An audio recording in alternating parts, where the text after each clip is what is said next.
이강민의 잡지사 8월 호 9번째 페이지, 범죄의 본질을 날카로이 분석하는 잡지사의 박세로이, 배로이 배상훈 교수님과 함께합니다. 어서 오십시오. 반갑습니다. 배상훈입니다. 네, 오늘은 블랙배로이 티셔츠 함께하고 계십니다. 자, 잡지사 주말 에디션 배상훈의 토요 미스터리 극장. 오늘은 말이죠, 어느 순간 우리 일상 너무나도 깊숙이 파고 들어온 것 같은 마약 범죄에 대한 이야기를 좀 준비해봤습니다. 그 올해 사상 처음으로 국내 마약 사범이 3만 명을 돌파할 것이다, 이런 관측도 있더라고요. 3만 명. 야, 이게 오랫동안 우리 뭐 마약 청정국이라는 자부심을 갖고 살던 나라인데 어쩌다 이 지경까지 왔는지. 왜 이렇게 됐습니까? 그냥 돌보지 않은 거죠. 마약을 흡입하는 사람하고 마약을 제조하는 범인들과 유통업자들을 그냥 무관심하게 버려둔 거죠. 그러니까 마약을 흡입하는 사람들을 제대로 치료를 했으면은 여기까지 오지 않았을까라는 후회가 분명히 있는 거고, 그 다음에 마약 제조범들을 조금 더 강하게 처벌을 했으면 여기까지 왔을까. 그리고 유통업자들에 대해서, 그러니까 이게 지금 너무 느슨했다고 네. 보면 됩니다. 네. 느슨했다. 이 청정국이라는 타이틀 때문인지 몰라도 너무 좀 안일하게 네. 오랜 시간이 지나오다 보니까 이렇게까지 커져 버렸다. 마약 사범의 연령대를 살펴보니까 20, 30대가 가장 많더라고요. 예. 과거에는 어땠을까요? 과거의 마약 사범 예, 연령대. 우리가 말하는 뽕. 뽕. 이게 히로뽕 말하자면 예. 과거의 마약 사범이라고 하면 네. 대마초 이렇게 하면. 그렇죠. 그러니까 이제 과거에는 40대, 30, 40대, 40대 실제로는 약쟁이라고 하는 소수들이 있었죠. 유통 경로가 되게 한정돼 있었기 때문에 그런 겁니다. 예. 근데 왜 20대, 30대가 많아지느냐? 네. 그거는 유통 경로가 사이버 공간을 통해서 다양화된다는 겁니다. 그리고 사이버 공간을 통해서 대중에게 급격히 확산될 수 있는 구조라는 겁니다. 접근성이 더 20, 30대가 아무래도 높을 테니까. 그렇죠. 예. 예전에는 어디서 구합니까 마약을? 예전에는 사이버 공간이 없을 때. 어디서 구하나요? 그러니까 어디 있는지 모르는 거죠. 지난주에 말씀하신 종로 3가 뭐 이렇게 해서. 그렇죠. 그러니까 말하자면은 그러니까 특별한 어떤 곳이 있어야 되는데 네. 사이버 공간은 그게 아니죠. 그냥 봐도 어느 커뮤니티 어느 데 가면 그런 얘기를 보면 그럼 쫓아가다 보면 거기 그렇죠. 이렇게 되는 거니까 네.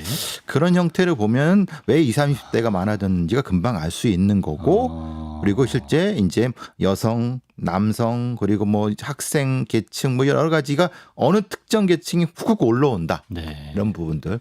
여성들은 소위 말하는 이제 다이어트 약 이런 거. 다이어트 약인 줄 알고. 인 줄 알고 퍼뜨리는 어떤 것들. 예. 이런 것들과 연결돼 있는 거고, 또 10대 같은 경우는 이제 공부, 이제 기억력 좋아지는 거라고 해서 네. 그렇게 잘못 알려진 이런 것들.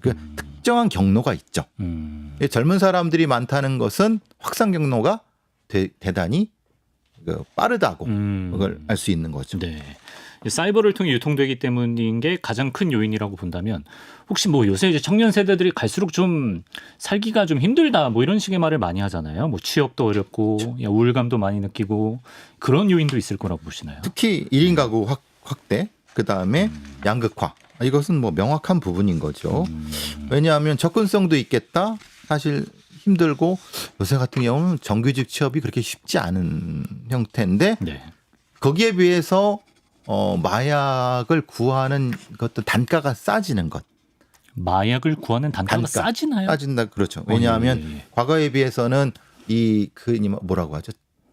좀 액수가 비쌌던 거죠. 그런데 네. 지금은 그거에 비해서 내려갔어요. 내려가게 되니까 공급이 더 많아져서 그런가? 많아졌다. 그렇죠. 처음에는 아무래도 예. 싸게 할 수 있는 구조가 되니까 네. 다량으로 들어오게 되고, 그렇게 되면서 네. 당연히 그러면서 이제 접근성이 쉬워졌고, 네. 접근성이 쉬워지는 반면에 정부 단속은 상당히 효율적이지 못하고, 네. 예를 들면 텔레그램 비밀방이라든가 아니면 다크웹이라든가 이런 것 속에서 이 정부의 단속이 미진한 부분들이 많이 나타나게 되면서 네. 이렇게 확산이 되는 거죠. 마약을 뭐 제가 듣기로는 동남아 쪽에서 많이 들여온다고 들었는데. 여기서 마약이라고 하는 것은 보통 이제 네. 뽕계통이죠. 동남아에서 들어오는, 들어오는 것들은? 거는 이제 천연에서 키웠던 양귀비 뭐 이런 데서 나왔던 그런 류의 것들이 뭐 많이 아시는 것처럼 골든 트라이앵글이라고 하는 미얀마, 라오스, 태국 같은 거기는 이제 소위 말하는 소수 반군들이 장악해서 네. 정부군이 확보하기 그러니까 접근하기 어려운 데에서 대량으로 만들어진 부분들인데 네. 그런 것들이 이제 많이 생산돼서 퍼져나가는데 다른 부분들은 분명히 이거 말고도 존재하는 것은 그런 거죠. 네. 마약에는 그거 말고도 향정신성 의약품이라는 것이 있습니다. 향정신성 의약품. 우리가 말하는 프로포폴이라든가 이런 거 말하죠. 네. 그러니까 의약품으로 쓰이는데 네. 실제로 또 많이 쓰면은 중독성이 그렇죠. 있는 것들이죠. 처방 안 받고 쓰거나 이러면 그것도 걸리잖아요. 그렇죠. 예. 그게 마약에서 그래서 보통 마약류라는 표현을 합니다. 네. 그러니까 전통적으로 마약이라고 하는 건 말씀하신 건 골든 트라이앵글에 나타나는 그런 거고 네. 마약류, 향정신성 의약품이라고 하는 것을 마약류에 포함시키는 것에서 우리나라에 그것이 오히려 더 많이 확산되는 공로는 더 많아지는 거고 네. 그러다 보니까 이제 한국의 시장이 확산되는 겁니다. 향정신성 의약품을 통해 확산된 시장에 따라서 다른 마약이 들어오는 거를 문을 열어줘 버린 거죠. 두 가지가 같이 들어간 겁니다. 네. 요새 그리고 신종 마약도 많이 생기고 있다고 들었는데. 신종 마약이라는 게 이제 소위 말하는 합성 마약이라고 해야 되나요? 합성 마약. 예. 그러니까 말하자면 화학적으로 하는 건가? 그렇죠. 그래요? 말하자면 예. 전통적인 마약은 그 뭐 아편 같은 쉽게 말하는 그런 거죠. 예, 예. 1차적인 산물인데 재배해서. 예, 그렇죠. 예, 예. 대마나 이런 것들이죠. 네. 근데 그거를 가공해서 그리고 액상대마라든가 이런 것들 그다음에 그거 말고도 네. 아까 말씀드린 프로포폴이라든가 펜타닐이라든가 이런 여러 가지 그 화학 성분을 섞어서 효과를 극대화시키고 더 세지는 거군요. 세지고. 예. 그리고 거기에 맞는 네. 그러니까 화학 기법이 확장된 것을 통해서 하는 그 화학 제조 기법이 확산되고 유통이 확대되면서 그게 신종 마약이다. 그러니까 이제 옛날 같은 경우 신종 마약이라고 하면 더 큰 문제가 뭐냐면 네. 본인이 쓰는 것보다는 타인을 지배하는 그러니까 말하면 물뽕 같은 거죠. 강간약물 같은 통제약물류가로 확산되는 겁니다. 2차 중범죄로 예. 이어질 수 있는. 보통의 우리가 마약이라고 하면 자기가 그 마약을 흡입해서 기분이 좋아지고 이런 것들 말하는 거예요. 예. 이건 전통의 영역이고 이제는 통제 영역. 타인한테 그걸 줘서 무엇인가 제3의 범죄라든가 제3의 무엇을 하게 되는 요걸 확산되는 그렇게 되는 거죠. 예. 그런 양상으로 바뀌고 있다. 근데 궁금한 게 그 예전에 한 90년대 후반이나 2000년대 초반에는 약간 그 비행 청소년들이 예. 산 뒷산 같은 데서 약간 본드 흡입하는 경우도 있었고 가스 불고 가스 불고 그리고 뭐 비행 청소년이 아니라 그냥 평범 학생들도 이것도 불법인지 모르겠는데 그냥 본드 풍선 불고 막 이런 경우 있었거든요. 그렇죠. 예. 본드 풍선이라고 해서 상품이 나왔던 적이 있었죠. 예. 그런 거는 아닌가요? 그때는 예. 그거서 그게 아마 불량식품 범죄에 들어갔을 겁니다. 불량식품. 그러니까 본드 부는 요만한 거를 예. 그러니까 이제 그게 흔히 말하는 법에 그 사각지대에 있었던 거고요.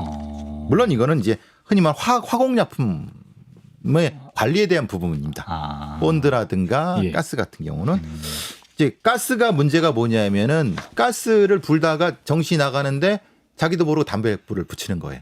그래서 어느 자취방이 뻥 터졌는데 가보니까 아이들 몇이 죽어 있는데 가스통이 있고 있더라. 그러면 가스 불다가 담배 펴갖고 갔구나 이런 경우가 예전에 많았어요. 나도 모르게 더 큰 실수를 할 수가 있는 왜냐하면 게. 이제 이게 환각이 나타나니까 예. 자기도 모르고 담배 불을 붙이는 거죠. 네. 또 그는 이제 아까 본드도 마찬가지고. 근데 그거는 진짜 그 뭐라고 하나 돈이 없는 애들이 돈이 없는 그걸 가지고 했던 거고. 마약을 못 구해서? 그렇죠. 예. 그런 형태가 됐던 거죠. 네네. 근데 그때는 마약 구할 통로가 없었던 돈이 때문에 없으면 하질 말지 뭐 그렇죠. 그렇게까지 하고 그게 있어요. 맞는 거죠. 근데 이제 그게 그 상태에서는 그래서 아주 제한됐던 거죠. 그때는 수요자가 제한됐는데 지금은 그 고등학생이나 중학생 애들도 너무나도 쉽게 구할 수 있는 거기 때문에 문제라는 거예요. 마약을 진짜 마약을.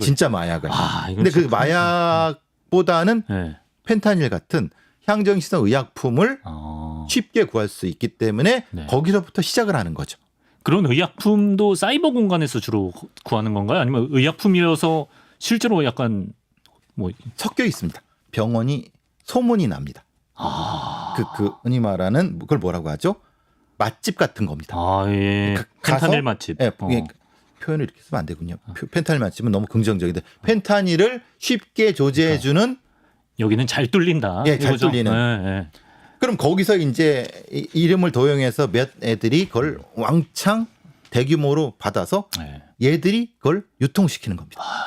그러니까 10배로 팔고 파는 거죠. 예.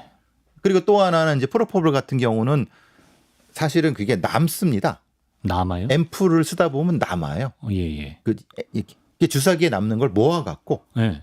간호조무사들인가 일부 간호사 조무사 모아갖고 이만큼 모아서 그걸 또 팝니다. 새 걸로 만들어서. 네, 팝니다. 그럼 그거를 원래 앰플 가격이 100원인데 예.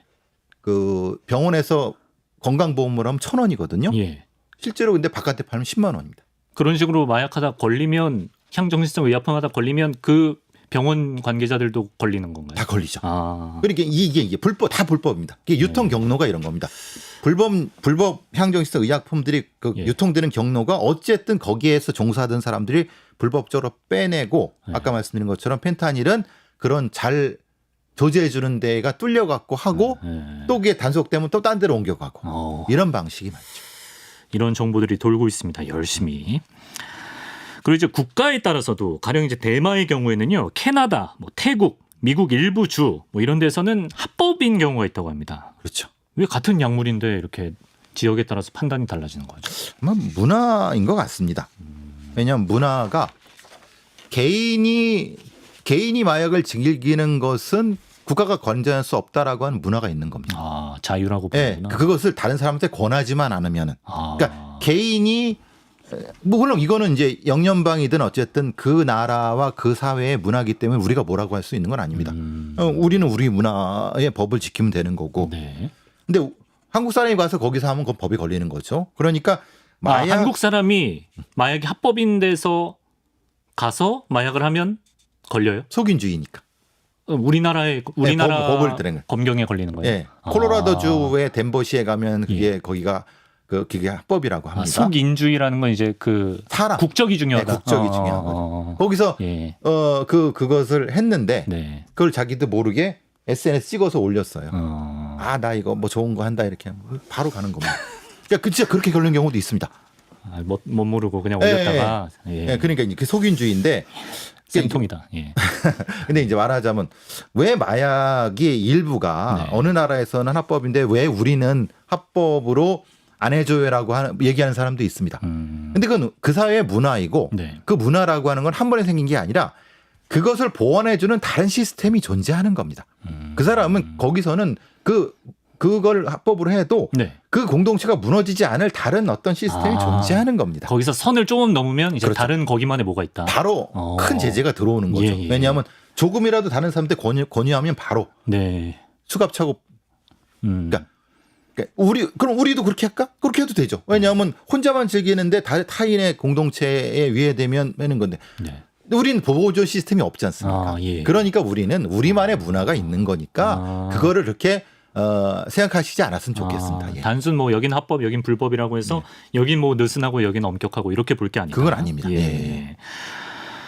참고로 여행 좋아하는 저희 에디터에 따르면 그 미국 여행 기념품으로 요새 잘 알려진 시즈닝 가루가 있는데, 예, 저 유튜브 자료화면 띄워드렸습니다. 여기 마약 성분인 양귀비 씨가 포함되어 있어서 최근 관세청이 이제 여행 가는 분들한테 주의를 당부했다고 하는데요. 이제 뭐 해외 여행하거나 뭐 해외 직구 상품 구매하실 때 국내 반입이 안 되는 성분이 혹시 있을지 모르니까 또 마약류일 수도 있으니까 좀 확인해 보실 필요가 꼭 있을 것 같습니다. 저런 경우가 가장 위험한 게 네, 자기도 거기가 뭐가 있는지 모르고 그렇지. 그냥 들어올 때 네. 주머니에 넣고 들어오는 겁니다. 그렇죠. 근데 마약 탐지견은 와서 끙끙거리거든요. 예. 그럼 바로 가는 겁니다. 저기 쇠고랑 그렇죠. 법이 걸리는 거거든요. 뭐 빼도 못 하는 거예요. 뭐 사정을 설명해도 안 되나요? 아니 사정을 설명하는데 예. 어쨌든 당신의 손에 있잖아. 예.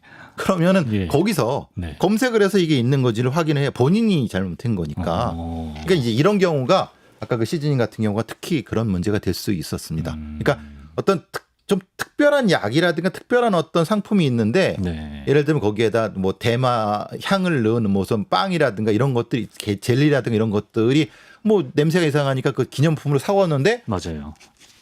마약 탐지기 끙끙거린다. 네. 그럼 바로 가는 겁니다. 아, 그러니까 이런 것들은 네.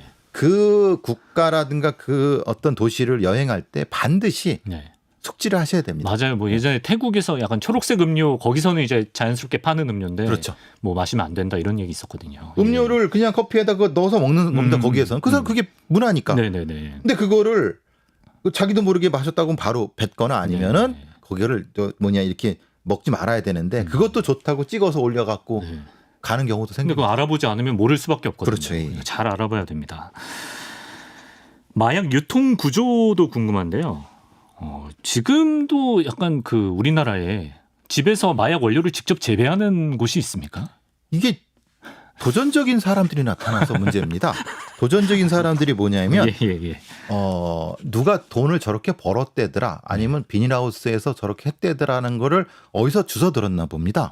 그래서 저기 이 폐공장 같은 데다가 예. 이걸 만들어 놓고 네. 거기다가 이제 그 옆에 분뇨 공장이죠. 냄새가 바깥으로 나가지 않게 해서 예. 이렇게 하다가 걸린 경우도 몇 건 있고요. 아, 있구나.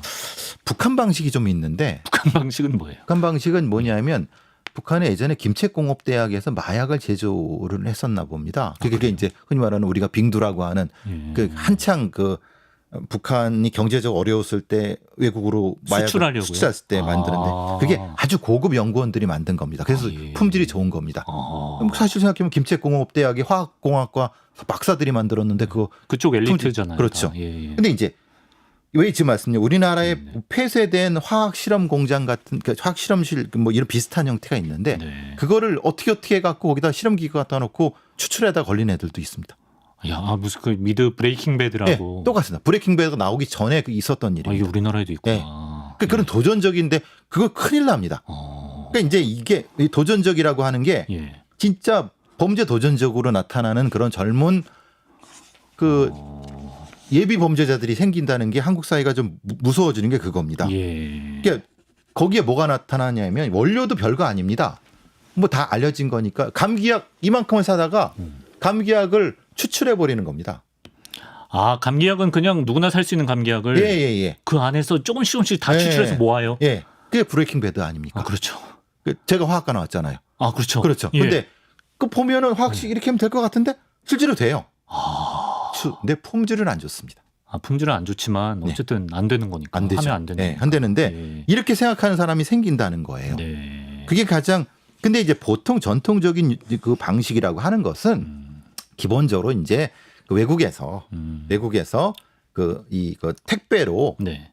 오게 해서 거기서 구하해서 이렇게 유통하는 게 제일 전통적인 방식입니다. 그 택배는 보통 배로 오나요?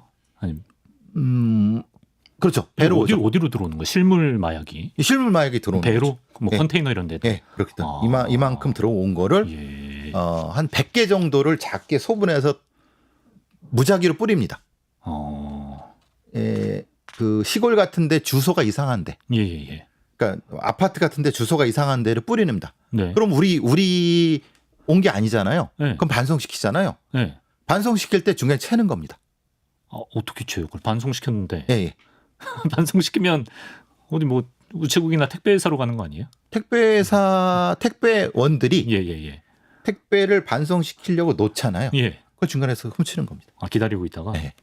아, 그런 수법이 있구나. 예. 그러니까 이건 뭐 다 알려진 수법이니까. 예. 근데 그 중에서 90%는 이미 분실이 됩니다.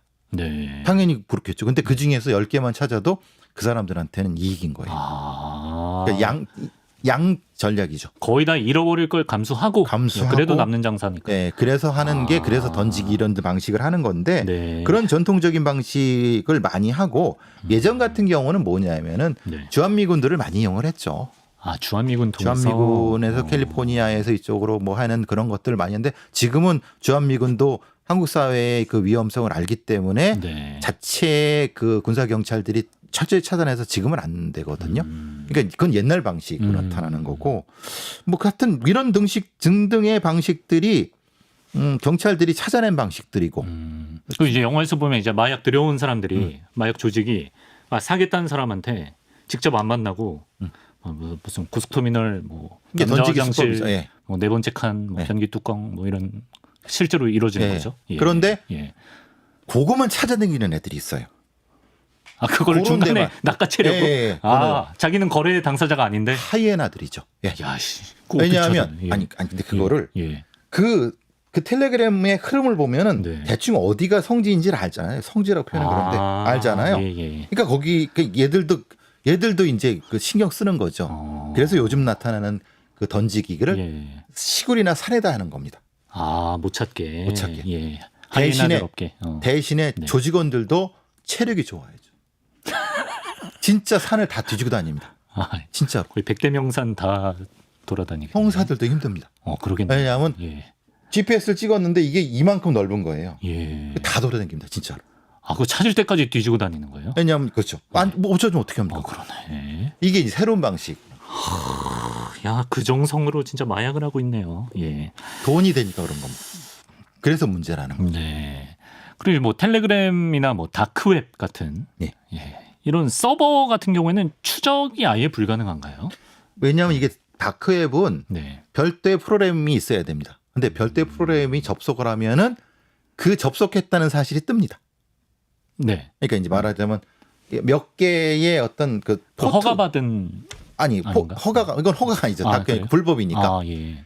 이 프로그램을 쓰면 여기서 프로그램을 쓰는 거랑 연결이 두 개가 되는 거죠. 네네. 누군가가 하나의 수도꼭지 빨대를 꽂으면은 네. 누수가 생기잖아요. 네. 그럼 여기서 누가 보고 있구나 아는 거예요. 그렇죠. 예. 그러니까 이거는 위장 수사, 잠입 수사밖에 안 되는 거죠. 위장을 하고 예. 나도 여기를 살 거야. 네. 나도 참여할게. 그럼 들어왔구나. 네. 이렇게 위장 수사가 되는 수밖에 없는 겁니다. 다크웹이라는 것은. 그게 유일한 방법이다. 네, 그럴 수밖에 없는 거죠. 예. 그래서 이제 사실 마약 수사는 위장 수사가 이제 허용이 되고 뭐 그래야 되는 거니까 네네네. 이렇게 해는 거고 그렇게 추적을 하는 거죠. 네. 텔레그램에서 그런 얘기 오가는 거는 뭐 어떻게? 이게 텔레그램은 분명히 이건 이제 공개적인 예. 오픈 SNS이기 때문에 네. 그것도 역시 꾸준히 모니터링을 해야 됩니다. 위장 수사도 해야 되고. 그거는 이제 이것이 누가 접속했다는 건 모르겠지만 네. 근데 그게 거기가 경찰인지 아닌지를 확인하기 위해서 이 불법 활동을 시킵니다. 그래서 성착취물을 보내라고 합니다. 그런 식으로 연결을 해서. 네, 그러니까 만약에 네가 경찰이면 이걸 못 보내겠지. 그렇지. 왜냐하면 성착취물이란 그래서 이 성착취물이 일종의 화폐 같은 겁니다. 그러니까 조주빈 같은 애들이 이 성착취물을 찍는 이유가 이걸 하려고 하는 것도 있지만은 마약의 시드머니, 이거 시드머니라고 해야 되나? 하여튼 그걸 하기 위해서 뭔지 알 것 하는 같아. 거예요. 그러니까 이거를 10개를 준비해서 10개를 넣어야지 다음 방으로 승급시켜 줄 거야. 그러니까 마약을 살 수 있는 방향을 승급시켜 줄 거야 하면 가져와. 가갖고 오면 옮겨주고. 경찰들은 아무리 뭐 위장을 해도 그것까지 할 수는 없으니까요. 그렇죠. 예. 그거를 할 수 있게 해야 된다라고 하는 것이 위장수사법의 다른 맹점이죠. 그런 식으로 이 사람들 입장에서는 걸러내는 거예요. 그렇죠. 그렇죠. 이게 경찰이 못하니까 이런 방식도 여기까지 얘기를 해야 되나 모르겠네. 하여튼 뭐 그렇게 되는 거예요. 그래요? 예. 다 알고 있는 건. 알겠습니다. 그리고 이제 일부 클럽에서 이제 마약을 집단적으로 투여하는 경우가 있다고 하고, 영화 같은 데도 워낙 많이 나오는 장면이잖아요. 그렇죠. 실제로도 이게 비일비재한 일인가요? 버닝썬 사태가 터졌을 때 그 이전까지만 해도 이제 소문으로만 돌던 게 실제로 터졌고요. 마약 MD들이 그것을 주선을 한다. 특히 이제 뭐 그거는 자체는 장소 제공죄가 된다고 하지만은 실제로 장소 제공죄로 처벌받는 형량이 그로부터 얻을 수 있는 이익에 아무것도 안 세 발의 피구나. 그러니까 MD들이 그거를 이렇게 하는 거고 특히 이제 그 통제약물 그러니까 GHB 같은 이어질 수 그렇죠. 있는 애터미 같은 형태가 상당히 여기서 공공연하게 쓰여지고 있다라고 하는 거고 우리가 영화 아저씨에서 원빈 나온 아저씨 영화가 있습니다. 거기서 이제 통제약물 이 모습이 나오죠. 그렇죠. 그런 방식으로 실제로도 대공되고 있다. 그래서 용산에서 그때 벌어졌던 그러니까 1차로 클럽에서 하고 2차로 오피스텔에 가서 25명이 하다가 그중에 경찰 하나가 죽었죠. 그런 형태로 되는 겁니다. 아, 그때 경찰이 왜 죽었습니까? 같이 마약하다가 죽었죠. 아, 마약을 너무 많이 해서요? 그 마약의 그 집단이었죠. 그중에 하나. 아, 25명 처음엔 열 몇 명인 줄 알았는데 추락사한 일이 있었다. 예, 추락사는 일이 그거죠. 예. 말하자면 그 건도 그때 많이 충격을 받았죠. 네. 현직 경찰도 아, 그렇죠. 경찰도 지금 예, 한통속이구나. 그러니까 이런 이렇게 생각을 할 수가 얘기가 될 있네요. 수 있는 형태. 어쨌든 어, 그런 형태로 클럽도 클럽 간에 어떤 뭔가가 이게 연결점이 있는 것 같습니다. 아. 지금 찾아온 거 보니까 예. 한강 변에 있는 클럽의 문제인가 아니면은 용산 클럽의 문제, 이태원 클럽의 문제인가 뭐 그래서 그것도 역시 그걸 마약 수사대에서는 저 추적하는 것 같습니다. 왜냐하면 얘네들도 단일한 게 아닙니다. 자기들끼리 업권이라고 해야 되나? 하여튼 세력권이 따로 있는 거죠. 아, 네. 그러니까 한 세력권끼리는 또 연결돼 있고. 그렇죠. 근데 아, 이게 예. 또 서로 다르면 굉장히 알력이 심하거든요. 아, 네. 그렇게 되는 것 같습니다. 알겠습니다. 근데 이제 마약을 이제 돈 벌기 위해서 모르는 사람한테 파는 거 말고요. 예. 이게 주변에 보면 이제 집단으로 같이 친구들한테 권유하기도 하고. 아니 뭐 100번 양보해서 마약을 하고 싶으면 자기 혼자 하고 끝낼 것이지. 왜 이렇게 주변에 권하는 거예요, 마약을? 그 심리가 뭡니까? 같이 하면은 네. 이게 실용적인 목적은 같이 하면 돈을 뜯어낼 수가 있고요. 아, 같이 한 친구한테? 네. 아니면 중독자를 같이 만들면 예, 예. 예, 예. 같이 뜯어낼 수 있죠. 아, 소비자가 네, 소비자가 고객 시장이 넓어진다. 그렇죠. 그래서 아, 이제 말하자면 이런 거죠. 예, 예. 재벌 뭐 3세 4세가 네. 같이 마약을 한다 그러면은 네. 일종의 그게 위세제 같은 경우죠. 이거는 우리밖에 못해. 액상대마 같은 거 하지만은 네. 실제로 그거를 중독시키는 애들은 자기도 거기 껴갖고 그 마약을 공짜로 하잖아요. 아, 그 하는 사람들은 공짜로 할 수 있고. 그렇죠. 그리고 예. 실제로 재벌 3, 4세들이 비싼 변호사가 많이 붙습니다. 그래서 뭐 재벌 3, 4세는 거의 실형을 안 받잖아요. 빠져나갈 수 있을 거라는 일종의 자신감이 있나 보네요. 예. 빠져나가죠. 왜냐하면 그거는 보통은 그 처벌하려고 하면은 뭐가 되는 상선을 불어야 되는데 상선을 안 불게 되면은 처벌이 굉장히 약해요. 아, 그러니까 거기에 끼어 있으면은 네. 실제로는 처벌 양도가 굉장히 약합니다. 그래서 여러분이 아시는 네. 재벌 무슨 뭐가 그 옆에 누구를 끼고 있었다, 네. 계속 같이 한다라는 이유는 굉장히 실용적인 이유가 있는 그러니까 이제 마약 무혐의 결과가 나와도 이제 대중들이 속으로 생각하는 사람들이 있거든요. 아, 저 사람 무조건 했는데 왜 못 그렇죠. 잡아? 예. 이런 사람도 있거든요. 그거는 뭐냐면 예, 예, 예. 거기서 그 재벌 4세, 3세의 입을 열어야 되는데 네. 입을 못 열게 하잖아요. 변호사들이. 아, 또 도와주는 변호사들이. 그렇죠. 예. 그죠? 대응 매뉴얼을 알려주고. 매뉴얼 알려주죠. 그러면 얘가 입을 안 여는데 얘가 입을 여기 할 수 있어요. 왜냐하면 이건 집단으로 마약하면 형량이 더 세지는 거거든요. 네네. 그 공급하는 게. 네. 그래서 그렇게 집단적으로 하는 겁니다. 알겠습니다. 아까 이제 주변을 권하는 이유가 약간 그 마약에 중독된 사람들 그 시장을 조금 더 넓히는 이유도 있다고 하셨는데, 그렇지. 근데 이제 얼마 전에 이것도 그 이유인가요? 그 학생들한테 학원 가던 학생들한테 그 마약 든 음료 권하는 몹쓸 사람들이 있었잖아요. 그렇죠. 그게 중국에 뭐 그랬다고 하고 막 그래. 그 사람들은 왜 그런 거예요? 그게 아마 예. 첫 번째가 이제 그 마약에 대한 예. 일종의 시장 확보 차원이라고 첫 번째 하고. 아니 무슨 애들을 대상으로 시장 확보를 해? 예. 오히려 더 장기 고객이 될 수 있나? 아, 참 진짜. 그러니까 예. 더 나쁜 놈들이죠. 예. 실제로는 일종의 시장 확보 차원이죠. 예. 그러니까 그 범인 그 뭐 최고의 그 가장 위에 있는 머리는 사실 밑에 있는 사람들 자기 수족들이 그러니까 수족이라면 뭐 하여튼 수족도 아니죠. 그냥 알바가 비웠고 시킨 거니까 예. 잡혀도 상관없다는 거예요. 네. 그렇게 계속하면 어쨌든 시장 확대가 되는 거니까. 그러면서 이제 자신들의 상품이 또 확산되는 계기가 되니까 어떻게 보면 그건 굉장히 장기적인 걸 보고 한 거죠. 그뿐만 아니라 뭐 전자담배나 젤리, 사탕 형태로 마약을 만들어서 일반 성인들을 중독시키는 경우도 있다고 하니까 좀 각별한 주의가 필요할 것 같고요. 뭐 재벌가의 마약 얘기를 잠깐 하셨는데 요 얘기를 좀 해야 될 것 같습니다. 남양유업 창업주의 외손녀 황하나 사건. 그렇죠. 예, 일단 뭐 어떤 사건이었는지 좀 짚어주시면 좋겠습니다. 2021년 네. 남양유업 창업주 외손녀 황하나라는 사람의 녹취록에 여러 관련된 사람들이 등장하기 시작했어요. 그러면서 뭐가 됐냐면 국내 그리고 해외 이런 어떤 마약 왕이라고 자칭 타칭하는 사람들의 유통 구조라든가 네. 그 사람들의 구조들이 조금 드러나기 시작했죠. 예를 들면 바티칸 킹덤 뭐 그리고 이제 여러 가지 이름이 좀 독특해요. 이런 뭐 자기들이 붙인 뭐 이런 아이디 부분에서. 이런 건데. 아이디 예, 같은 건데 예. 그러니까 이런 거죠. 그 사람들이 공급을 재벌 예선자한테 하고 네. 이걸 또 다시 가지고 있다가 또 공급을 하는 이런 방식들이 뭔가 연관이 있지 않을까라고 하는 추정이 가능하고 당시에는 필로폰 엑스터시 같은 네. 것을 통해서 49억 원어치라고 하는데 네. 글쎄요. 이게 뭐 황하나라는 사람을 포함해서 62명이나 투약을 했다고 하고 네. 거기에 텔레그램을 통해서 공급, 판매, 뭐 소매 뭐 이런 조직도가 쫙 있었는데 네. 네. 문제는 잘 아시다시피 그 중에 몇 명이나 잡혔을 것 같으세요? 모르겠어요. 잘 못 믿겠어요. 네. 예, 그래서 한 뭐 10%? 그 정도는 안 잡혔습니다. 실제로 예. 전체 구조는 수백 명이 넘어갈 겁니다. 근데 실제로는 예. 그 황하나 사건 한번 그 보도를 쭉 하고 발표를 보시면은 제 기억으로는 30명도 안 처벌됐어요. 네. 그 사실은 이게 굉장히 그래서 조금 위험스럽다고 할 수 있죠. 마약 조직이라고 하는 것들.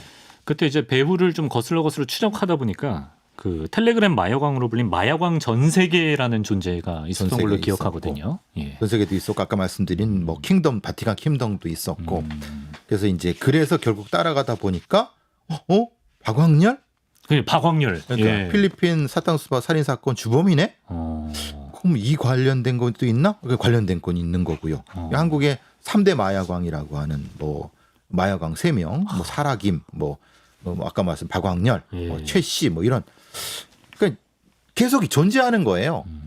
있는 거죠.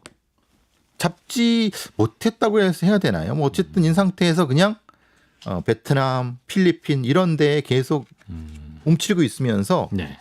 특히 이제 마약왕 전 세계 같은 경우는 우리나라에 유통시킨 필로폰이 무려 60kg라고 하니까 그래서요. 그렇습니다. 예. 마약이란 게 뭐 교수님이 뭐 어느 정도의 답변을 해주실 수 있을지 모르겠지만 얼마나 중독적이길래 사람들이 이렇게 불법인 걸 알면서도 이렇게 하는 건지 마약을 하면 뭐 어떤 기분이라고들 하나요? 예. 그냥 그 예. 했던 애들 이제 얘기를 해보면은 예. 막 그 안 할 때는 막 벌벌 떨고 막 그냥 식은땀이 절절 나고 막 그 완전히 자신이 그 아무것도 아닌 것처럼 느껴지는데 그걸 하면은 굉장히 자기가 왕이나 된 것처럼 너무 기분이 좋고 너무 뭔가 막 이렇다는 거예요. 예. 그러니까 그걸 안 하면 사실 이게 지배가 완전히 된 거죠. 네. 그러니까 그걸 기분이란 표현보다는 존재감 자체가 사라졌던 사람이 다시 나타나는 느낌이라고 얘기를 하더라고요. 마약 자체 뭐 맛이 있거나 이런 건 아니고 그냥 그건 정신적 그런 쾌락, 통제가 예, 되는 거죠. 예. 그걸 근데 쾌락이란 표현보다는 통제가 된다고 좀 보거든요. 통제가 된다. 예, 통제가 예. 되기 때문에 그냥 내 정신이 사로잡힌다는 거죠. 그렇죠. 그 마약이. 예. 예. 그러니까 그 사람이 아닌 거죠, 사실은. 그럼 이렇게 중독성이 높으면 마약 사범들은 재범률도 좀 높은 편일 것 같습니다. 왜냐하면 치료를 안 하면요, 예. 재범률은 물론 법무부 공식적인 자료는 35%라고 하는데 35%. 그러니까 3분의 1이라고 하는데 예. 사실 이것은 뭐냐면 그 기간 안에를 얘기합니다. 기간 안에. 1년 안, 2년 안. 아, 그러면 더 기간을 길게 잡으면 더 높아져요. 높아지는 거죠. 야. 근데 법무부에서는 그렇게 얘기하기 싫어하시죠. 왜냐하면 네. 실제로 마약 사범의 재범 비율은 공식적인 것보다 훨씬 높습니다. 아, 법무부에서는 또 너무 높으면 아무것도 못 하고 있는 것처럼 그렇죠. 보이니까. 아무것도 못 하는 거죠. 아. 만약에 재범률이 60%라고 하면 그건 아무것도 안 하는 거지 않습니까? 네. 그런데 사실은 그 보통 마약에 중독되면은 최소한 1년, 네. 2년 아무리 짧아도 1년 안쪽으로는 안 된다고 합니다. 그것을 치료를 꾸준히 치료를 받아야 되고. 받고 예. 끊는 것이 근데 그걸 안 하고 그냥 놔두면은 뭐 당연합니다. 네. 뭐 당연히 약을 찾기 위해서 다른 범죄를 저지르는 거죠. 절도, 강도 이런 걸 저지르는 거죠. 네. 아니면 사기를 치거나. 네. 자꾸 우리나라가 가장 좀 취약한 지점이 그거예요. 마약 치료에 시설이 없다는 거예요. 아주 취약하다는 거예요. 미국 드라마 보면 이제 마약 치료소 같은 데서 이렇게 삥 둘러앉아가지고 막 서로의 뭐 감정도 교환하고 막 그런 거 없나요, 우리나라? 아주 적다고 합니다. 아 그렇습니까? 네, 그래서 예. 좀 미미할 정도로 적다고 합니다. 그래서 제일 걱정이라는 거예요. 그러네. 그런 부분도 좀 마련이 돼야 될 것 같고요. 수사 과정에 대한 이야기를 해보겠습니다. 이제 보통 마약 검출할 때 머리카락이나 뭐 다리털이나 이런 채물을 뽑더라고요. 그래서 아예 좀 수사를 피하기 위해서 약간 좀 시간을 번 다음에 전신 제모를 하고 나타나서 모나리자처럼 나타나는 분들 계시고. 깜짝 놀랐죠. 근데 이렇게 제모를 하면 진짜 빠져나갈 수 있는 건가요? 100%? 왜냐하면 어쨌든 예. 지속적으로 이제 그 약이 이 털에 쌓이는 거니까. 그러니까 말하자면은 몸에는 있는 거죠. 몸에는 남아. 몸에 있는 대사가 결과가 털의 끝에 있는 거죠. 겉으로 새로 나는 건 털밖에 없으니까 우리 그렇죠. 몸에서. 그러니까 예. 그걸 싹 긁어내면은 네. 마약은 아마 몸에 있을 겁니다. 예. 검출할 방법이 없는 거죠. 그러네. 그렇죠? 네. 근데 이제 저는 그런 얘기까지는 들었어요. 어떤? 그 페레시스라는 거 들어보셨나요? 페레시스? 아, 그 모릅니다. 그 모택동이나 네. 김일성이 했다고 하는 방법이죠. 젊은 사람 피를 수혈하는 겁니다. 젊은 사람 피를 네. 이쪽에 넣고 이쪽으로는 자기 피는 빼는 거예요. 그럼 안 되지 않나요? 아니 됩니다. 의료 기법입니다. 페레시스라는. 아, 그래요? 예. 다른 사람 피를 예. 하긴 뭐 수혈도 하니까. 네, 상관없습니다. 예. 예. 근데 이제 예. 그걸 응용을 한번 해보세요. 예. 왜 마약에 그게 되는지. 좀 못 따라가고 있어요. 아니 그러니까 몸 속에 있는 네네. 마약이 몸에 있는데. 어디든 피 속에 녹아 있을 거란 말이에요. 아, 그걸 빼낸다고? 그렇죠. 쭉 빼내는 거예요. 아, 그런 게 우리나라에서 벌어져요? 아니 그 이제 그런 예. 얘기를 아, 예. 예. 그것이 있다는 얘기에 대한 소문이 아, 굉장히 파다하게 있습니다. 그래서 일본의 모 병원에서는 예. 그걸 해준다는 얘기까지도 공공연히 도로된 적이 있었어요. 그래서 아까 이것까지 깎으셨던 그분 사건 때 예. 일부에서는 일본에 갔다 왔네? 그거 아니야? 이런 얘기까지 들었어요. 실제로는 모르겠어요. 지독하다 진짜. 실제로는 이 특정한 성분을 빼내기 위한 방법은 맞아요. 그런데 그게 모든 마약에 적용되는지 모르겠어요. 굉장히 위험합니다, 사실은. 그럴 것 같아요. 그렇죠. 예. 근데 그래서 이제 그때는 그런 얘기까지도 돌았죠. 그러니까 뭐 빠져나가기 위해서 별짓을 다 한다는 얘기까지 들었으니까.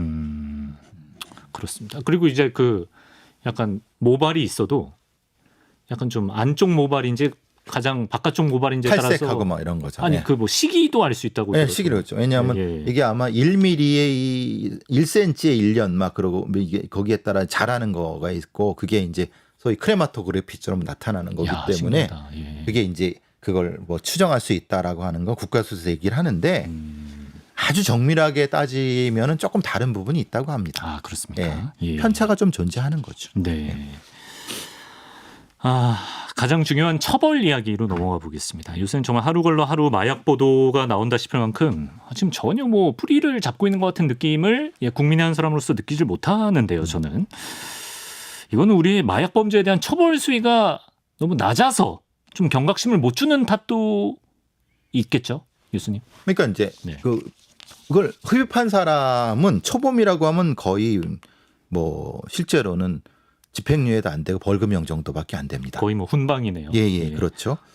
재범이라 하더라도 이게 공급자가 아니면은 실제로는 실형 나오기가 쉽지가 않고요. 그래서 이제 꼭 그래야 되느냐라고 하는데 저는 그럼 이제 공급자를 찾는데 네. 공급자를 어떻게 찾느냐?